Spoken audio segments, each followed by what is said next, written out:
obviously, not only do we purchase various bits and pieces out of the auction, occasionally we sell a few bits as well.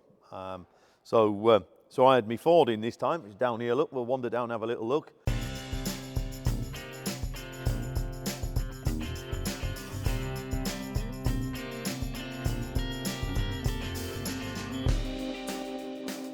And I've owned the Ford for a few years, and I like it very, very much. However, I've started to kind of work it a little bit more. I have some machinery on the back of it and things, and I was finding myself using it as an everydayer, really, as opposed to a show tractor. And I didn't want to spoil it. I didn't want to ruin it. So I decided I would bring it in. I actually decided for two things. I would bring it in and park it here and put it in the auction. If it sold, it sold. If it didn't, it could winter there. That was my thought.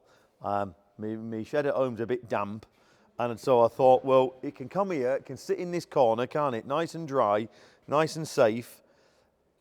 So I wasn't too bothered if it sold or not, truthfully. I bought it not in pieces, but it was partially stripped. Poor lad had a brain tumour. I bought it off his wife, lovely. She's a lovely girl. And then between myself and Rob, the other end of Pickering there, we painted it and made it look like that. And it looks lovely. And I actually finished it last Christmas.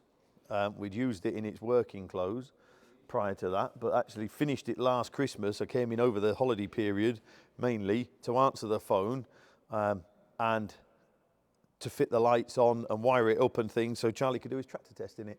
So Charlie regards it as his. Don't know quite how that came about, really, truthfully. Don't know, but anyway, we'll cross that bridge with him in due course. But anyway, I think he regards it as his because he's actually done more miles and more work with it than I have. But anyway, he took his test with it. He passed his test, no problem at all. And then, yeah, as the years gone on, we've started to use it more and more work and jobs and bits and pieces. And I just don't want to spoil it. So I took the plunge and bought a John Deere, which is lovely. It's lovely. A bit faster on the road, a lot faster on the road. It's a bit steady on the road, a lot faster on the road. And yeah, loader on it and things. It's a little more practical and useful. But I wasn't too bothered whether this sold or not. I really wasn't. So I hope it's going off to be nurtured a little bit. I hope, because it's a good tractor and a good machine. What the next guy does with it is down to him, isn't it, really? It's none of my business. But I hope he looks after it as I have, because it's lovely. Yeah. So that was this month's sale.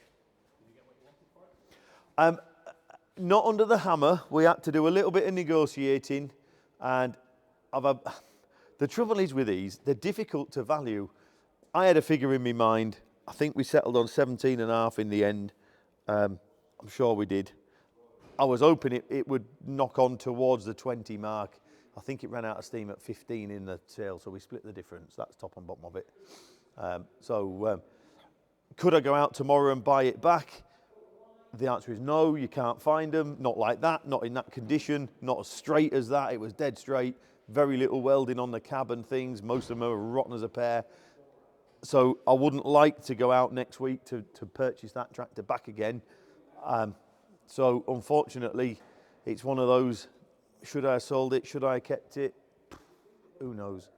But it's softened the blow on the other one, hasn't it? The money is going to come straight from that and go into that. So you can't keep everything, can you? You can't keep everything. But I shall miss it. It shall be a sad day when that goes. Right then, guys, Rover. This is, it's going to make me feel ill if I'm not careful, this. So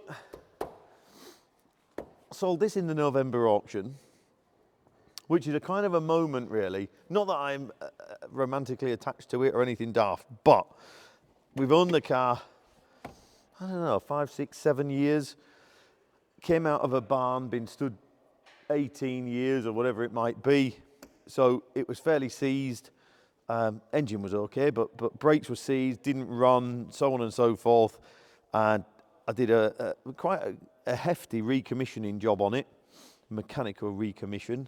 Had to have the fuel tank out, cut it in half, take all the sludge out of it and all this sort of thing.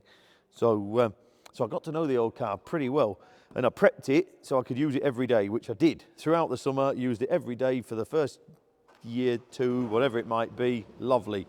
Then you get busy and you park it up over winter, and then it doesn't come out.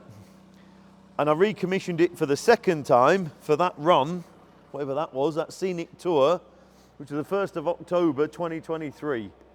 And the brakes were seized to do brakes and something else, battery brakes, bit of a recommission to go and do that run, you see. Fine, no problem. Got the noisiest transit in the world out there. So we had to do that, like. Come out for that, recommission, blah, blah, blah, blah. So that's fine. And I thought, I won't leave it so long next time. So we do the scenic tour, lovely, great event, 4 or 5 of us in it, whatever it was, no problem at all. Back home, put it away before the salt comes out, because obviously October is coming around to winter, isn't it? Put it back in the shed. And I just had to pull it out and almost recommission it again, November. And I only moved it to get a car out behind it, and I thought, this is just silly, innit? So it sat there a full year, never turned a wheel. I had to coax it into life, I had to put some rubbers in the carb, just bits and pieces, and I thought, do you know what? It's not doing it any favours, really. So I put it in the sill, and so here it is, and it was another one of them, not bothered if it sells, if it doesn't. It cleaned up nice, and look, it's a lovely old car, and I'd jump in it now and drive it wherever you want to be. But it did sell, so I'm thankful for the bids on the day. Brilliant, well done. And I think it did pretty strong money, of which you're going to have to remind me what it did do. 11, did it? I think it did about 11.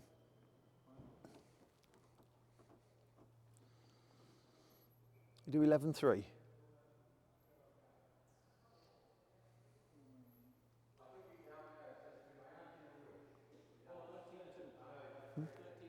$13.2, did it? Did even better.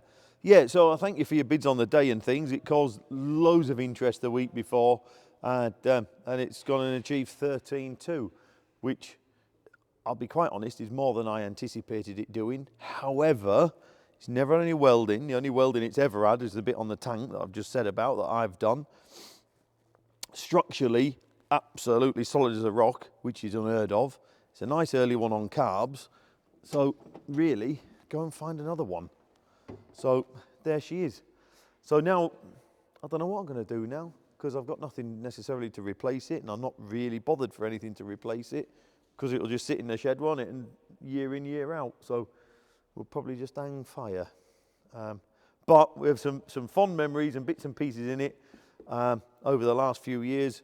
I've done a few miles in it, and I love the fact that you go onto to the show field, and normally you're the only SD1 there. So it's not always about money to be different or to stand out or whatever it might be.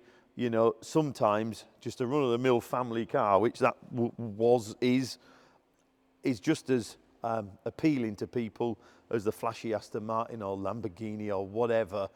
More people can relate to that, I know that much, and it causes loads of interest everywhere you go. So yeah, so I hope it goes off someone who's going to enjoy it like I did in the early days. I did enjoy the car, and indeed looks after it and keeps it like that, because it's not too good to use, don't run away with that idea, but it's a real nice, proper, genuine SD1.